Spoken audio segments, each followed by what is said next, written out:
What's up, people? It's Elias here in elsewhere. It's undefeatable Twilight again. Guess what? It's Wednesday, and that means yet another chapter of the restaurant at the end of the universe. And depending on how long this is, I may do a little extra bonus thing at the end of it.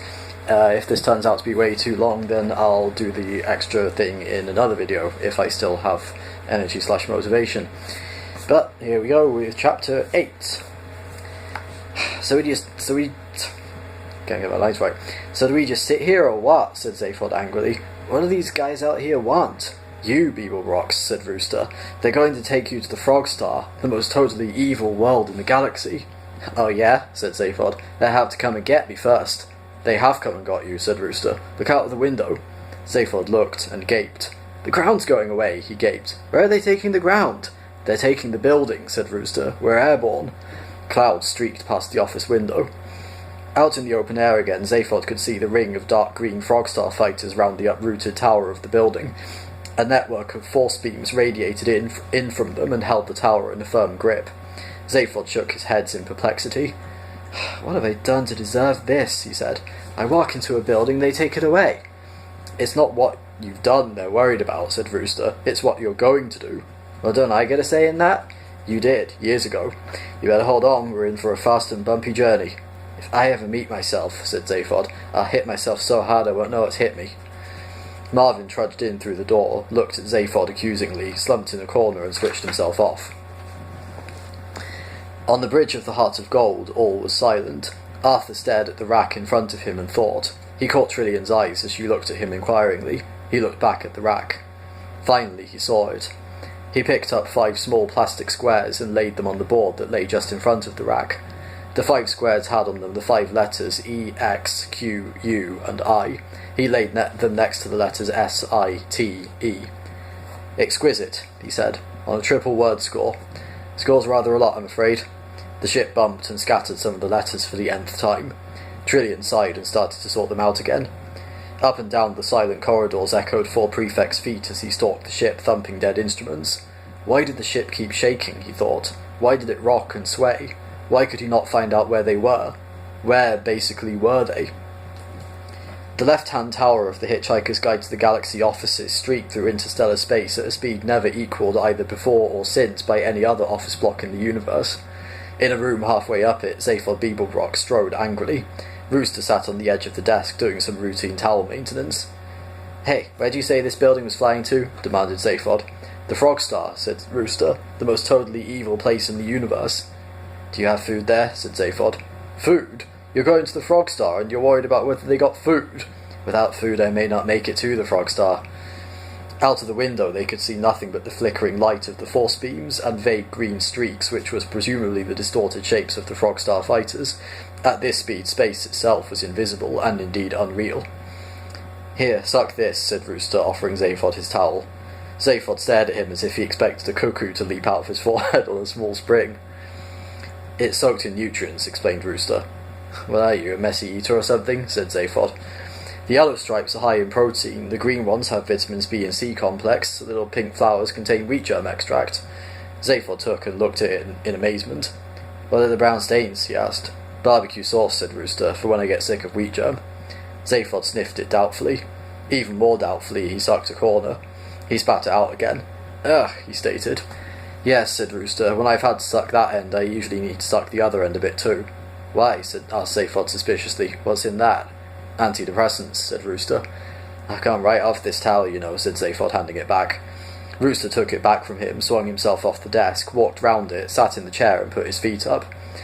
Beeblebrox, he said, sticking his hands behind his head, have you ever any idea what's going to happen to you on the Frog Star? They're going to feed me, hazarded Zaphod hopefully. They're going to feed you, said Rooster, into the total perspective vortex. Zaphod had never heard of this. He believed that he had heard of all the fun things in the galaxy, so he assumed that the total perspective vortex was not fun. He asked Rooster what it was. Only, said Rooster, the most savage psychic torture a sentient being can undergo. Zaphod nodded a resigned nod. So, he said, no food, huh?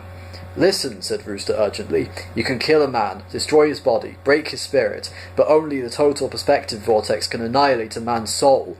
The treatment lasts seconds, but the effects last the rest of your life. You ever had a pangalactic gargle blaster? asked Zaphod sharply. "This is worse." "Real," admitted Zaphod, much impressed. "Any idea why these guys might want to do this to me?" he added a moment later. "They believe it will be the best way of destroying you forever. They know what you're after. Could they drop me a note and let me know as well?" "You know," said Rooster. "You know, Beeblebrox. You want to meet the man who rules the universe." "Can you cook?" said Zaphod. On reflection, he added, "I doubt if he can. If he could cook a good meal, he wouldn't worry about the rest of the universe." "I want to meet a cook." Rooster sighed heavily. "What are you doing here anyway?" demanded Zaphod. "What's all this got to do with you?" "I'm just one of those who planned this thing, along with Zahn the group, along with you and Franks, along with your great-grandfather, along with you, Beeblebrox." "Me?" "Yes, you. I was told you had changed. I didn't realise how much. But I am here to do one job. I will do it before I leave you." "What job, man? What are you talking about?" "I will do it before I leave you." Rooster lapsed into an impenetrable silence. Zaphod was terribly glad. Well, that wasn't too long, so I'm going to do my other thing in this video. So what I want to do now is do a kind of semi-serious comedian-style rant about Wetherspoons. Now, for those of you who live outside the UK, which I don't know if there are people who watch this series who live outside of the UK, Wetherspoons is, or JD Wetherspoons to give it its full name, is a very successful and widespread pub/restaurant chain which has branches all across the UK and I'm told in Australia too. Basically, it's a pub. That's more or less all you can say about it. But it's always been a great place to go if you want really cheap food, because they do like the same kind of food that pubs usually do, but for much lower prices than pubs usually do. So it's great. And they have like meal deals where you can get a meal and then you get a drink, and it's like a fixed price. So you get, on the whole, it would be cheaper than the buying the individual things. The cost of the meal is less than the cost of all the individual components of the meal put together. And I love it. I go there every Wednesday, and then I come back and I do this. I used to go there every Monday, and this is kind of leading into what I wanted to rant about. Because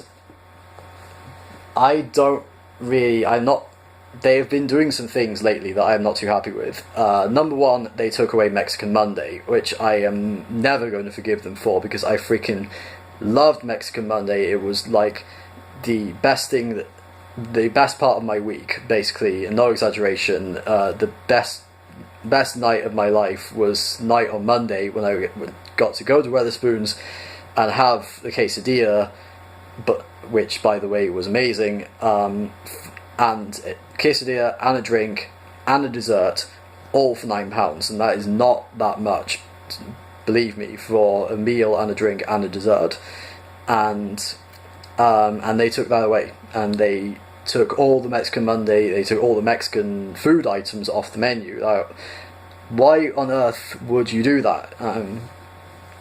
I am really, really disappointed that they did that, and I really hope they do bring it back, because I freaking loved Mexican Monday, and I was so devastated when I looked at the menu and I saw there was nothing. They've just taken away, there's nothing, no special meal for Monday now at all.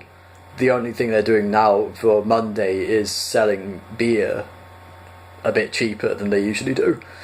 Because they used to have a club, they call it, for like a special menu for every day of the week. Mexican Monday, then steak club on Tuesday, then chicken club on Wednesday, which is what I go to now because they took my Mexican Monday away, damn you. Then curry on Thursday, fish and chips on Friday, and then all day brunch on Sunday, which used to be Sunday roast. They changed that as well. Well, I'm not too bothered about that because I never liked Sunday roast anyway. But why would you take away my quesadillas, you guys? Oh, come on. I need my cheese fix. I really do. I love quesadillas. If you know how much I love cheese, you understand how much I love quesadillas. And the pulled pork barbecue pulled pork quesadillas were absolutely amazing, and I just can't believe they took them away from me. But yeah, another thing that I don't like that they've done is they've jacked up the price of the meals, including the chicken club, which used to be £6.99 for a meal plus 20p for a pint plus £2.50, so that'd be 7, 10, 9, 80 something, I don't know. 960. That's the one. 969 actually. But they've jacked it up now, so now it's £9.80, which isn't too much of a difference, I'll grant you, but it's still kind of annoying when I plan out my finances so I have just enough money to buy myself a meal at Wetherspoons, and then I find out I'm 20p short because they've jacked up the price. And that's not the only thing they've jacked up the price of. They've raised the prices of all the other things as well. So their reputation for having very cheap, very good food is fast disappearing because they keep raising the prices. But besides that, I still really enjoy going there. They have really good food. They're really still quite cheap. I basically, every time, unless I'm going there on a day that I'm actually going there for dinner, if I go there for lunch, I pretty much always have the southern fried chicken wrap because A, it's very cheap, and B, it's like my favourite item on the menu. And usually the service is really good. I mean, I've never had any. Well, actually, that's not true. I have one time. And I'm not the sort of person who complains, even if I'm given lousy service. Or if they bring me the wrong food, I'll say, excuse me, this isn't mine. This is probably I give them the benefit of the doubt, and instead of saying you got my order wrong, I say something like I think you brought me someone else's food, or I think this is for someone else because I ordered blah blah blah. But even if I'm given bad service in a place, I generally won't complain because that's not the sort of person I am. But there was one time and they've made mistakes with my order. Don't get me wrong. They've had, every time I asked for no red onions on my salad, and they still bring me my salad with red onions, and I have to say that no, I asked for no red onions. And I had to say that more times than I care to count, because they never managed to get the hang of that no red onions means no red onions. But there are a couple of times when I had to be like, what the hell are you doing, guys? One time when I ordered a burrito, and I always order extra cheese with my stuff because I love cheese. So I ordered a pulled pork burrito with extra cheese. This was back when they had Mexican Monday and when they actually had Mexican stuff on the menu. And they brought it. They charged £1.10 extra for extra cheese. So you got to make sure you're getting what you paid for. And they brought me the burrito. They brought this little cup full of grated cheese on the side of the burrito.